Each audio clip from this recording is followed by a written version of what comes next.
ഈശോ ഒരു കാര്യം പറയുമ്പോൾ അതിന് അതിൻ്റേതായ അർത്ഥമുണ്ട്, അതിൻ്റേതായ മൂല്യമുണ്ട്. അത് അച്ഛന്മാർ പഠിപ്പിച്ചതല്ലേ, സിസ്റ്റർമാർ പഠിപ്പിച്ചതല്ലേ, ഞങ്ങൾക്ക് അറിയില്ലല്ലോ. കഴിയാതെ വന്നാൽ അതിന് ഉത്തരവാദി ദൈവമല്ല, അത് നമ്മൾ തന്നെയാണ്. അത് ഹല്ലേലൂയ. നമ്മളിൽ പലരും പലപ്പോഴും കരുണയുടെ ജപമാല അല്ലെങ്കിൽ കരുണക്കൊന്ത ചൊല്ലുമ്പോൾ ഈശോ ആഗ്രഹിക്കുന്ന വിധത്തിലല്ല പലപ്പോഴും ചൊല്ലുന്നത്.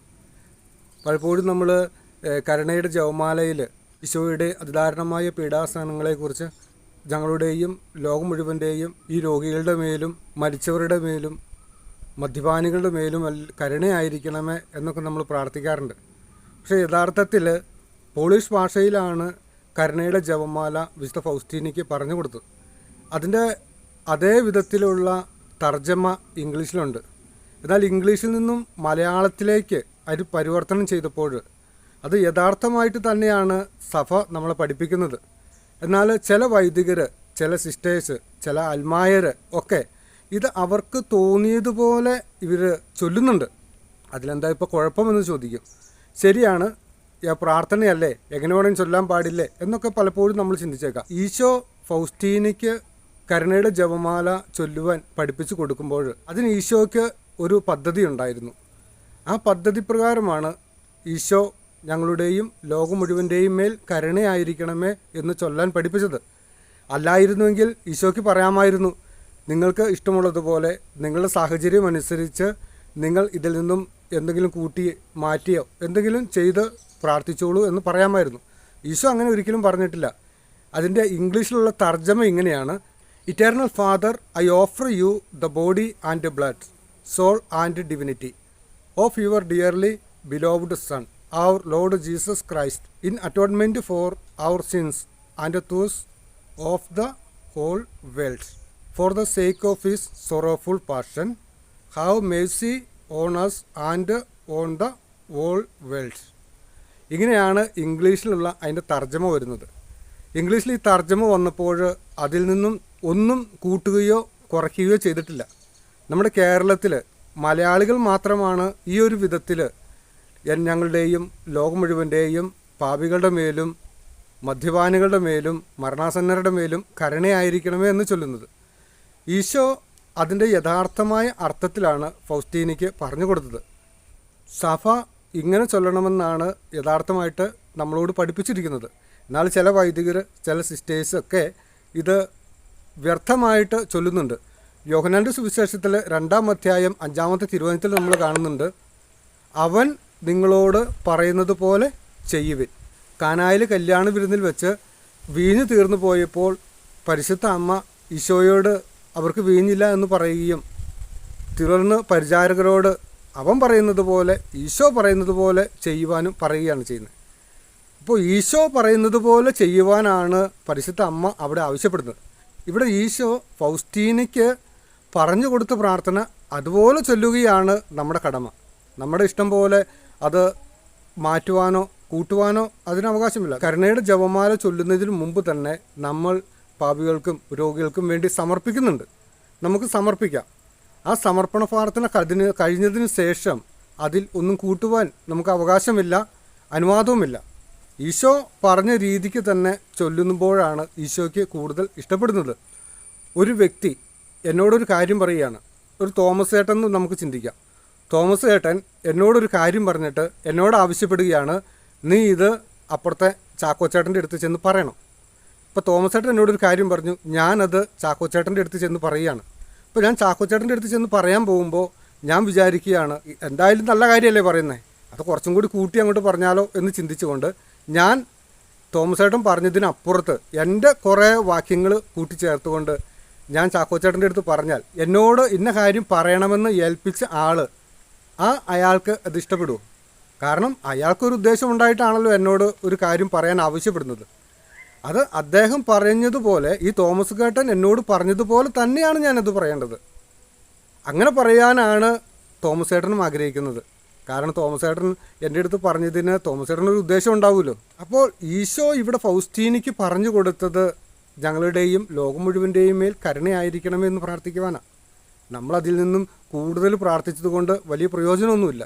ചില ആളുകൾ പറയും, നിരന്തരം പ്രാർത്ഥിക്കണമെന്നല്ല ഈശോ പഠിപ്പിച്ചിരിക്കുന്നത്. നിരന്തരം പ്രാർത്ഥിക്കണം, എപ്പോഴും പ്രാർത്ഥിക്കണം. പക്ഷേ സഭ ഔദ്യോഗികമായിട്ട് അംഗീകരിച്ചിരിക്കുന്ന ഒരു പ്രാർത്ഥന, അതിൽ നമ്മുടെ ഇഷ്ടപ്രകാരം കൂട്ടുവാനോ അല്ലെങ്കിൽ നമ്മുടെ സാഹചര്യം അനുസരിച്ച് കൂട്ടിച്ചൊല്ലുവാനോ ഒന്നും നമുക്ക് അവകാശമില്ല. യോഹന്നാന്റെ സുവിശേഷം 4-ാം അധ്യായം 23-ാമത്തെ തിരുവചനത്തിലൂടെ പറയുന്നത്, യഥാർത്ഥ ആരാധകർ ആത്മാവിലും സത്യത്തിലുമാണ് പ്രാർത്ഥിക്കുന്നത്, സത്യത്തിലുമാണ് ആരാധിക്കേണ്ടത്.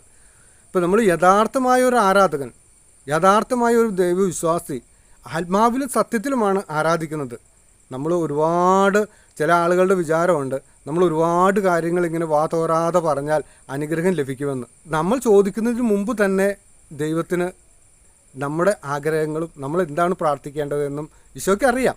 മത്തായിയുടെ സുവിശേഷം 6-ാം അധ്യായം 8-ാമത്തെ തിരുവചനത്തിലൂടെ ഈശോ പറയുന്നുണ്ട്, നിങ്ങൾ ചോദിക്കുന്നതിന് മുമ്പ് തന്നെ നിങ്ങളുടെ ആവശ്യം നിങ്ങളുടെ പിതാവ് അറിയുന്നുണ്ട്.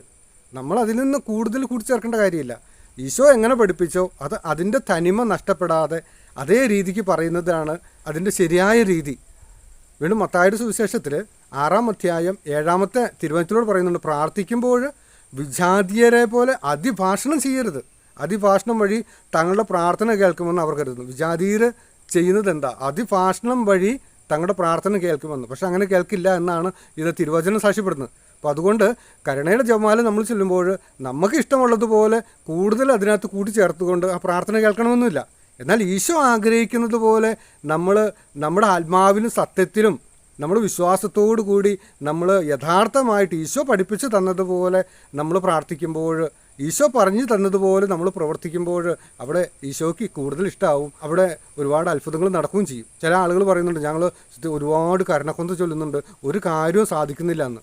കാര്യം സാധിക്കുന്നില്ലാത്തതിൻ്റെ കാരണം ഇതാ, നമ്മൾ നമ്മുടെ ഇഷ്ടപ്രകാരം നമുക്ക് തോന്നുന്ന പോലെ ഇങ്ങനെ ചൊല്ലിക്കൊണ്ടിരിക്കും. അപ്പോൾ ഒരു വ്യക്തി എന്നോട് ചോദിക്കുക, ആ അച്ഛൻ അങ്ങനെയാണല്ലോ പഠിപ്പിച്ചിരിക്കുന്നത്. ശരിയാണെന്നേ, ഏതെങ്കിലും ഒരു വൈദികനോ ഒരു സിസ്റ്ററോ വന്നിട്ട് ഇതേപോലെ മാറ്റുന്നുണ്ട്. പക്ഷേ ഈശോ പഠിപ്പിച്ചത് ഇങ്ങനെ ചെല്ലുവാനാൻ വേണ്ടിയിട്ടാണ്. നമ്മളൊരു ബസ്സിൽ യാത്ര ചെയ്യാനായിട്ട് റോഡിലേക്ക് കടന്നില്ല, ബസ്സിൻ്റെ ബോർഡ് തിരുവനന്തപുരം എന്ന് ബോർഡ് കണ്ടു. ആ ബോർഡിൻ്റെ താഴെ ചെറിയ അക്ഷരത്തിൽ ഇത് വേറെ വഴിയിൽക്കൂടെ പോകുന്നതെന്നും കൂടി എഴുതി ഇട്ടിട്ടുണ്ടാവും. നമ്മളപ്പോൾ ബസ്സുകാരോട് ചോദിക്കും, ഇത് നേരെ റൂട്ടിൽ കൂടെയാണോ പോകുന്നത്? അപ്പോൾ ബസ്സുകാർ പറയും, ഇത് കുറച്ച് വളഞ്ഞ വഴിയിൽക്കൂടെയാണ് പോകുന്നതെന്ന് പറയും. അപ്പോൾ അതിൽ കൂടെ പോയാലും ആ സ്ഥലത്തെത്താം. പക്ഷേ ഈ വ്യക്തിക്ക് പോകേണ്ടത് നേരെ വഴിക്കാണ്, നമുക്കും പോകേണ്ടത് നേരെ വഴിക്കാണ്. ഈശോ പഠിപ്പിച്ചത് എന്ന വഴിയിലൂടെയാണ് നമ്മൾ സഞ്ചരിക്കേണ്ടത്. നമുക്ക് ആ വഴിക്കടെ പോയാലും സ്വർഗത്തിലെത്താമെന്ന് നമ്മൾ കരുതുന്നു. നേരായ റൂട്ടിൽ കൂടെ പോകുമ്പോഴാണ് നമുക്ക് ദൈവത്തിൻ്റെ പ്രീതിയിൽ വളരാൻ സാധിക്കുന്നത്. ഹല്ലേലൂയ. സഭാപ്രസംഗൻ്റെ പുസ്തകത്തിൽ 10-ാം അധ്യായം 14-ാമത്തെ തിരുവചനത്തിലൂടെ വചനം ഇങ്ങനെ പറയുന്ന, പോഷൻ അതിഭാഷണം ചെയ്യുന്നു. പോഷൻ അതിഭാഷണം ചെയ്യുന്നു. നമ്മുടെയൊക്കെ വിചാരം നമ്മൾ ഒരുപാട് ഇങ്ങനെ പ്രാർത്ഥിക്കുമ്പോൾ ഒത്തിരി കാര്യങ്ങൾ ഇങ്ങനെ ദൈവത്തോട് പറഞ്ഞുകൊണ്ടിരുന്നു കഴിഞ്ഞാൽ അത് നടക്കുമെന്നാണ്. പക്ഷെ അങ്ങനെയൊന്നല്ല. സ്നേഹത്തോടു കൂടി വിശ്വാസത്തോടു കൂടി ഒരു പ്രാവശ്യം യേശുവേ എന്നോട് കരുണ തോന്നണമേ എന്ന് പ്രാർത്ഥിച്ചാൽ അവിടെ ഈശോ നമ്മൾ അനുഗ്രഹിക്കുക തന്നെ ചെയ്യും. അതല്ലേ കുരിശിൽ കിടന്നുകൊണ്ട് നല്ല കള്ളൻ പ്രാർത്ഥിച്ചപ്പോൾ നല്ല കള്ളൻ എന്താ പറഞ്ഞ്, തൻ്റെ തെറ്റുകളെ ഏറ്റു പറഞ്ഞുകൊണ്ട് നല്ല കള്ളൻ അവിടെ ഈശോയോട് എന്നെ ഒന്ന് ഓർക്കണേ എന്ന് പ്രാർത്ഥിക്കുക. അവിടെ ഒരുപാട് കാര്യങ്ങളൊന്നും ആ കള്ളൻ അവിടെ പറയുന്നില്ല. ആ ഒരു സമയത്ത് തന്നെ ഈശോ പറയുന്നുണ്ട്, ഇന്ന് നീ എൻ്റെ കൂടെ പർദീസായിൽ ആയിരിക്കും. അപ്പോൾ നമ്മൾ ഒരുപാട് കാര്യങ്ങൾ നമ്മുടെ ഇഷ്ടം പോലെ പറയുന്നതിൽ വലിയ അർത്ഥമൊന്നുമില്ല. ഈശോ എങ്ങനെ പഠിപ്പിച്ചോ, ഈശോ എന്ത് ചെയ്യാൻ പഠിപ്പിച്ചോ അത് അതേപോലെ ചെയ്യുക. അത് തന്നെയാണ് പരിശുദ്ധ അമ്മയും നമ്മളോട് ആവശ്യപ്പെടുന്നത്, ഈശോ പറയുന്നത് പോലെ ചെയ്യുവനെന്ന്. ഹല്ലേലൂയ. ഞാൻ ബിൽഡിംഗ് കൺസ്ട്രക്ഷൻ വർക്കിലാണ് ജോലി ചെയ്യുന്നത്. ഇപ്പോൾ കഴിഞ്ഞ ദിവസം ഞാനിങ്ങനെ ഒരു വർക്കെടുത്തു. ഈ വർക്കെടുത്തപ്പോൾ അതിൻ്റെ എൻജിനീയർ എൻ്റെ കയ്യിൽ ഒരു പ്ലാൻ കൊണ്ടുവന്നു. ഇതാണ് ഈ പ്ലാനിൽ എൻജിനീയർ ഈ പ്ലാൻ എൻ്റെ കയ്യിൽ കൊണ്ടുവന്ന് തന്നിട്ട് എൻജിനീയർ എന്നോട് പറഞ്ഞു, ഈ പ്ലാനിലുള്ള രീതിയിൽ ഈ പ്ലാനിലുള്ളതുപോലെ ഒരു ബിൽഡിങ്, ഒരു കെട്ടിടം പണിയണമെന്നും പറഞ്ഞ് എൻ്റെ കയ്യിലിങ്ങനെ ഒരു പ്ലാനിൽ കൊണ്ടുവന്ന് തന്നു. ഞാനിങ്ങനെ പണിയൊക്കെ ആരംഭിച്ചു. ഇതുപോലെ ഈ രീതിക്കുള്ള ഒരു 3 വീട് പണിയാനാണ് ആവശ്യപ്പെട്ടത്. ഒരേ രീതിക്കുള്ള ഒരേ മോഡലിലുള്ള വീടുകളായിരിക്കും വില്ലകളിലൊക്കെ മിക്കവാറും തന്നെ പണിയുന്നത്. ചിലപ്പോൾ ചെറിയ വ്യത്യാസങ്ങൾ മാത്രമേ കാണുകയുള്ളൂ. അപ്പോൾ എൻ്റെ കയ്യിൽ ഈ പ്ലാൻ തന്നിട്ട് ഇതേ രീതിയിൽ ഒരു 3 ബിൽഡിങ് പണിയാൻ ഈ എൻജിനീയർ എന്നോട് ആവശ്യപ്പെട്ടു. അപ്പോൾ ഞാൻ പണി തുടങ്ങി. ഒരു ബിൽഡിങ് പണിതു. ഒരു ബിൽഡിങ് പണിതതിന് ശേഷം അടുത്ത കെട്ടിടം പണിയാനായിട്ട് തുടങ്ങിയപ്പോൾ എനിക്ക് തോന്നി, ഞാൻ ഇങ്ങനെ യാത്ര ചെയ്യുമ്പോഴൊക്കെ ഒരുപാട് മോഡലുകളുണ്ടല്ലോ. അപ്പോൾ ഈ വേറെ മോഡലിൽ കുറച്ച് വ്യത്യാസപ്പെടുത്തിയിട്ട് പണിയാമെന്ന് ഞാൻ തീരുമാനിച്ച് ഞാൻ അങ്ങനെ പണിതു എന്ന് വിചാരിക്കുക. എൻ്റെ കയ്യിൽ ഈ പ്ലാനാണ് തന്നിരിക്കുന്നത്. ഈ പ്ലാനിൽ ഇല്ലാത്ത രീതിയിൽ ഞാൻ മറ്റൊരു മോഡലിൽ ഞാൻ വീട് പണിതാൽ ഈ എൻജിനീയർ തിരിച്ചു വരുമ്പോൾ ഇത് കാണുമ്പോൾ എന്നോട് ചോദിക്കും, നിന്നോട് ആര് ചോദിച്ചിട്ടാണ് ഇത് പണിതത്? ഞാൻ ഇങ്ങനെയല്ലേ പണിയാൻ പറഞ്ഞത്, നിനക്ക് തോന്നുന്നത് പോലെ പണിയാനാണോ ഞാൻ നിനക്ക് പ്ലാൻ തന്നത് എന്നോട് ചോദിക്കും. ഇനി ഇത് പഞ്ചായത്തിലോ മുനിസിപ്പാലിറ്റിയിലോ ഒക്കെ ഇടുന്ന റിപ്പോർട്ട് ചെയ്യേണ്ടതുണ്ട്. അവിടെ നിന്ന് സാങ്ഷൻ കിട്ടിയതിന് ശേഷമാണ് ഈ ബിൽഡിംഗ് പണിയാൻ ആരംഭിക്കുന്നത് തന്നെ. ഇനി ഈ ബിൽഡിംഗ് പണിതതിന് ശേഷം അതിന് നമ്മൾ വാസയോഗ്യമാക്കണമെങ്കിൽ പഞ്ചായത്ത് അധികൃതരോ അല്ലെങ്കിൽ മുനിസിപ്പാലിറ്റി കോർപ്പറേഷൻ അധികൃതരോ ആരെങ്കിലും വന്ന് അതിന് നമ്പറിട്ട് തരണം. അപ്പോൾ അവർ ഈ ഞാൻ പണിത വീട് പ്ലാനിലില്ലാത്ത ഞാൻ പണിത ഒരു വീടിലേക്ക് അവർ കടന്നു വരുമ്പോൾ അവർ ചോദിക്കും, അവരുടെ കയ്യിലും ഇതിൻ്റെ ഈ പ്ലാനിൻ്റെ കോപ്പി ഉണ്ടാവും.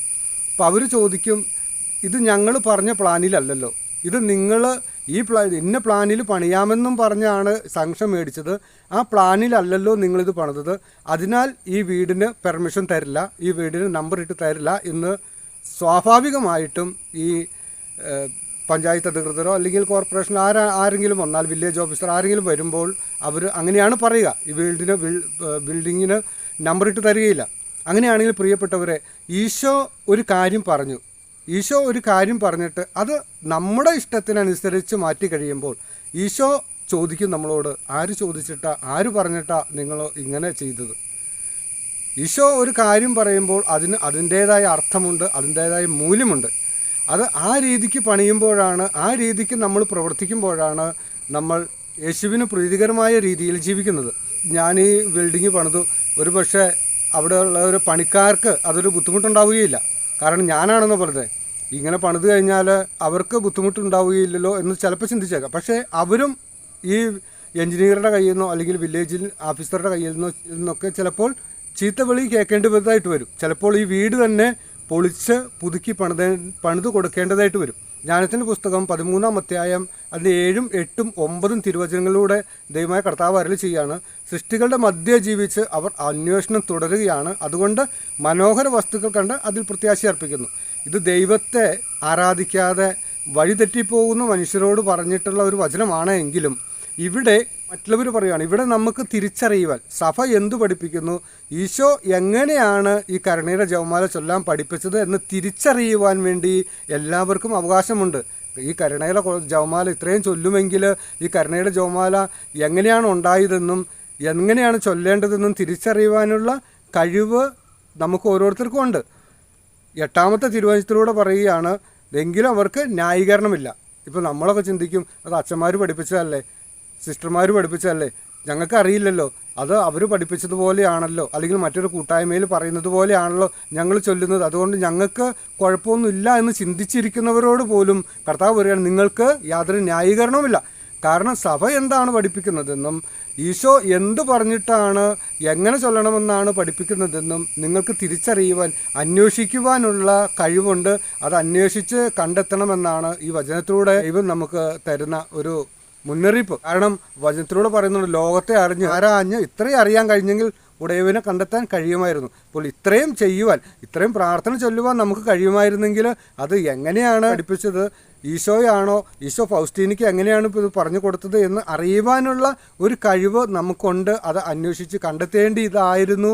അത് കണ്ടെത്താൻ കഴിയാതെ വന്നാൽ അതിന് ഉത്തരവാദി ദൈവമല്ല, അത് നമ്മളെ തന്നെയാണ്. അതുകൊണ്ടാണ് നിങ്ങൾക്ക് അതിൽ നിന്നും ഒരു കഴിവില്ല എന്ന് വചനത്തിലൂടെ പറയുന്നത്. ഹല്ലേലൂയ. ചില ആളുകൾ ഇങ്ങനെ പറയും, എനിക്ക് അധികാരമുണ്ട്, ഞാൻ ഈ അധികാരത്തിൻ്റെ പുറത്ത് ഞാൻ പറയുന്ന പോലെ നിങ്ങൾ ചെയ്താൽ മതി എന്ന് ചില ആളുകളൊക്കെ പറയും. നമ്മുടെ ഈ അധികാരമോഹവും പണവും വന്നു ചേരുമ്പോൾ നമ്മൾ ദൈവത്തെ മറക്കുന്നു, ദൈവത്തിന് ഇഷ്ടമല്ലാത്ത പല കാര്യങ്ങളും നമ്മൾ ചെയ്യുന്നു. പിന്നീട് ഈ അധികാരമോഹം നമ്മൾ വരുമ്പോഴേക്കും പിന്നെ എൻ്റെ ഇഷ്ടമായി.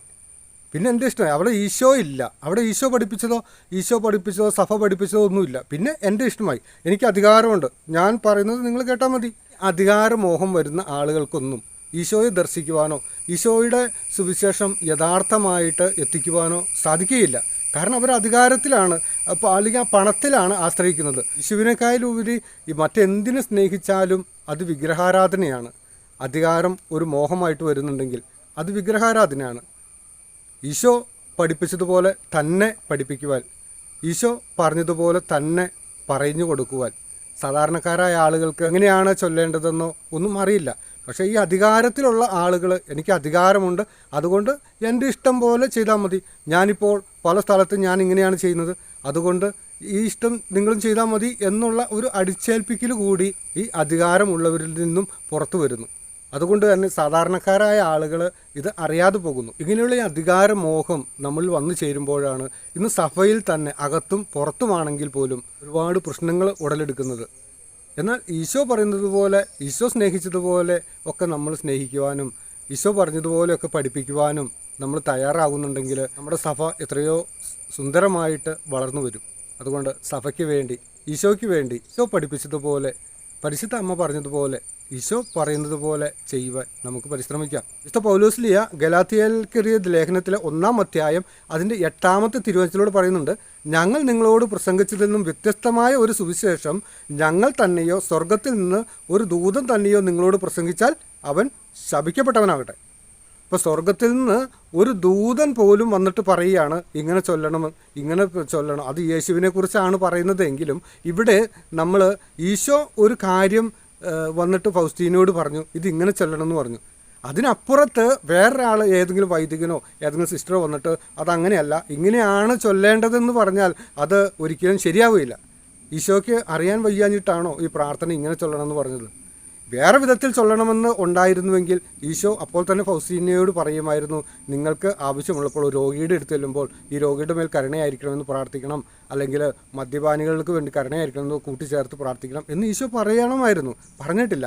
പോളിഷ് ഭാഷയിൽ നിന്നും അതിൻ്റെ തർജ്ജിമ ചെയ്ത് ഇംഗ്ലീഷിലേക്ക് വന്നപ്പോൾ അത് അതിൻ്റെ തനിമ നഷ്ടപ്പെടാതെയാണ് തർജ്ജിമ ചെയ്തിരിക്കുന്നത്. എന്നാൽ മലയാളത്തിലേക്ക് അത് പരിവർത്തനം ചെയ്തപ്പോഴും അത് വ്യക്തമായിട്ടാണ് പരിവർത്തനം ചെയ്യപ്പെട്ടിരിക്കുന്നത്. സഭ അങ്ങനെ തന്നെയാണ് എഴുതി വച്ചിരിക്കുന്നത്.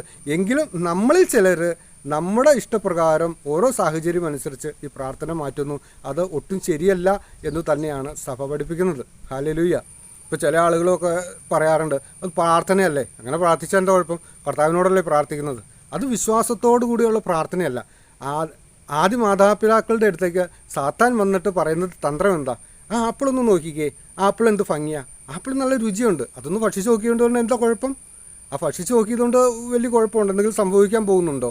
ഒന്നും സംഭവിക്കാൻ പോകുന്നില്ല. നിങ്ങൾ ആപ്പിളത്ത് ഭക്ഷിക്കാൻ പറഞ്ഞ് അങ്ങനെ നന്മയുടെ രൂപത്തിൽ വന്നിട്ടാണ് സാത്താൻ പലപ്പോഴും മനുഷ്യരെ കീഴ്പ്പെടുത്തുന്നത്. കാരണം ദൈവം പറഞ്ഞു അത് തിന്നരുത് എന്ന് പറഞ്ഞു, എന്നാൽ സാത്താൻ പറയുന്നു അത് തിന്നാൻ. ഇവിടെ ഈശോ പറയുന്നു ഇങ്ങനെ ചൊല്ലണം എന്ന് പറയുന്നു, എന്നാൽ പലരും പറയുന്നു അതങ്ങനെ ചൊല്ലണ്ട, ഇങ്ങനെയും ചൊല്ലിയാൽ മതി. കൂടുതൽ ചൊല്ലുന്നത് കൊണ്ട്, അതിഭാഷണം ചെയ്യുന്നത് കൊണ്ട് അവരുടെ പ്രാർത്ഥന കേൾക്കുമെന്ന് അവർ കരുതുന്നു. പക്ഷേ ഒന്നും സംഭവിക്കുന്നില്ല. പ്രിയപ്പെട്ടവരെ, നമുക്ക് കരുണയുടെ ജപമാല സാധിക്കുമെങ്കിൽ നമുക്ക് ഫൗസ്റ്റീനയ്ക്ക് ഈശോ കൊടുത്ത രീതിയിൽ തന്നെ നമുക്ക് ചൊല്ലാൻ ശ്രമിക്കാം. ഈശോ കൊടുത്ത ആ തനിമ നഷ്ടപ്പെടുത്താതെ. ഈശോ എന്താഗ്രഹിക്കുന്നു എന്ന് നമുക്കറിയത്തില്ല. അപ്പോൾ ഈശോ എങ്ങനെ പഠിപ്പിച്ചോ അത് അതുപോലെ തന്നെ നമുക്ക് ചെയ്യാൻ ശ്രമിക്കാം, ചൊല്ലാൻ ശ്രമിക്കാം. തിരുത്താൻ മനസ്സുള്ളവർക്ക് തിരുത്താം. ഈശോ ഇങ്ങനെയാണ് പറഞ്ഞു കൊടുത്തിരിക്കുന്നത്, ഇങ്ങനെയാണ് ഇതിനകത്ത് രേഖപ്പെടുത്തിയിരിക്കുന്നതും. നമുക്ക് ഓരോ സാഹചര്യത്തിൽ നമ്മുടെ ഇഷ്ടാനുസരിച്ച് മാറ്റുവാനുള്ളതല്ല ഔദ്യോഗികമായിട്ട് പ്രഖ്യാപിച്ചിരിക്കുന്ന ഒരു പ്രാർത്ഥനകളും എന്ന് നമ്മൾ തിരിച്ചറിയണം. ദൈവം നിങ്ങളെ സമർത്ഥമായി അനുഗ്രഹിക്കട്ടെ. ഹല്ലേലൂയ.